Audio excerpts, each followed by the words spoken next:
करवा चौथ की आप सभी को बहुत बहुत शुभकामनाएं। दोस्तों, स्वागत है आपका हमारे चैनल मेहर डिवोशनल में। इस व्रत कथा को सुनने से पहले महिलाएं अपने हाथ में 13 गेहूं के दाने ले लें। अब मैं कहानी शुरू करता हूँ। एक साहूकार था जिसके 7 बेटे और एक बेटी थी। सातों भाई व बहन एक साथ बैठकर भोजन करते। एक दिन कार्तिक की चौथ का व्रत आया तो भाई बोला कि बहन आओ भोजन करें।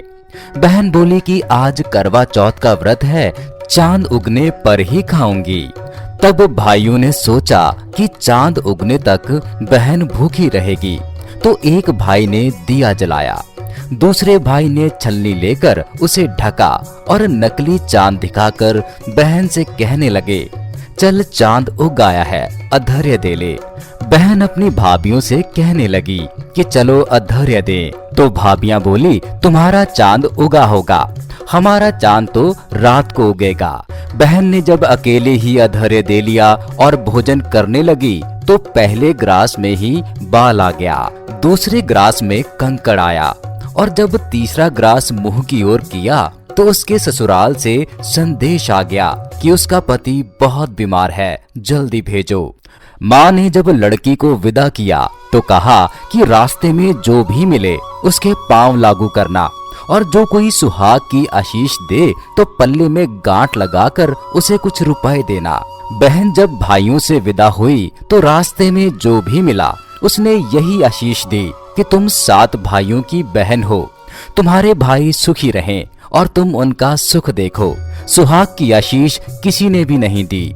जब वह ससुराल पहुंची तो दरवाजे पर उसकी छोटी ननद खड़ी थी। वह उसके भी पांव लगी तो उसने कहा कि सुहागिन रहो, सपूती हो। तो उसने यह सुनकर पल्ले में गांठ बांधी और ननद को सोने का सिक्का दिया और भीतर चली गई। तो सास ने कहा कि उसका पति धरती पर पड़ा है, तो वह उसके पास जाकर उसकी सेवा करने के लिए बैठ गई। बाद में सास ने दासी के हाथ बची खुची रोटी भेज दी।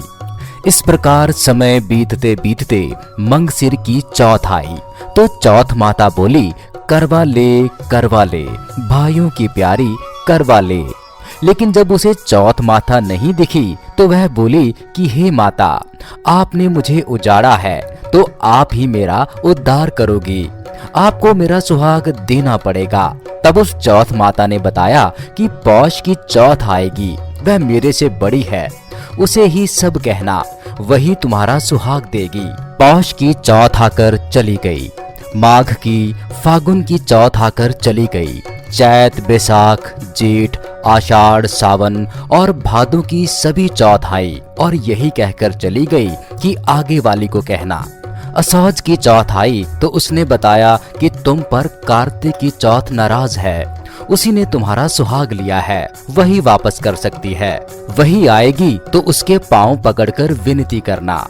यह बताकर वह भी चली गई। जब कार्तिक की चौथ आई तो गुस्से में बोली, भाइयों की प्यारी करवा ले, दिन में चांद उगाने वाली करवा ले, व्रत खंडन करने वाली करवा ले, भूखी करवा ले। तो यह सुनकर वह चौथ माता को देखकर उसके पांव पकड़कर गिड़गिड़ाने लगी, हे चौथ माता, मेरा सुहाग तुम्हारे हाथ में है, आप ही मुझे सुहागन करें। तो माता बोली, पापिन, हत्यारिन, मेरा पांव पकड़कर क्यों बैठ गई? तब बहन बोली कि जो मुझसे भूल हुई उसे क्षमा कर दो, अब भूल नहीं करूंगी। तो चौथ माता ने प्रसन्न होकर आंखों से काजल, नाखूनों में से मेहंदी और टीके में से रौली लेकर छोटी उंगली से उसके आदमी पर छींटा दिया तो वह उठकर बैठ गया और बोला कि आज मैं बहुत सोया। वह बोली, तू क्या सोया? मुझे तो 12 महीने हो गए।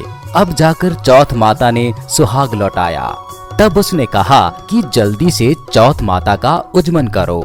जब चौथ की कहानी सुनी, करवा पूजन किया तो प्रसाद खाकर दोनों पति पत्नी चौपड़ खेलने बैठ गए। नीचे से दासी आई, उसने उन दोनों को चौपड़ पांसी से खेलते देखा तो उसने सासू जी को जाकर बताया। तब से सारे गांव में यह प्रसिद्धि होती गई कि सब स्त्रियां चौथ का व्रत करें तो सुहाग अटल रहेगा। जिस तरह से साहूकार की बेटी को सुहाग दिया, उसी तरह से चौथ माता सबको सुहागन रखे। यही करवा चौथ के व्रत की पुरातन महिमा है। तो भक्तों, इसी मंगल कामना से आपसे विदा लेता हूँ कि आप सभी का करवा चौथ का ये व्रत शुभ रहे और सभी को व्रत की शुभकामनाएं। और हमारे चैनल मेहर डिवोशनल की अगली वीडियो में व्रत की पूजा विधि के बारे में जानकारी देंगे। नमस्कार।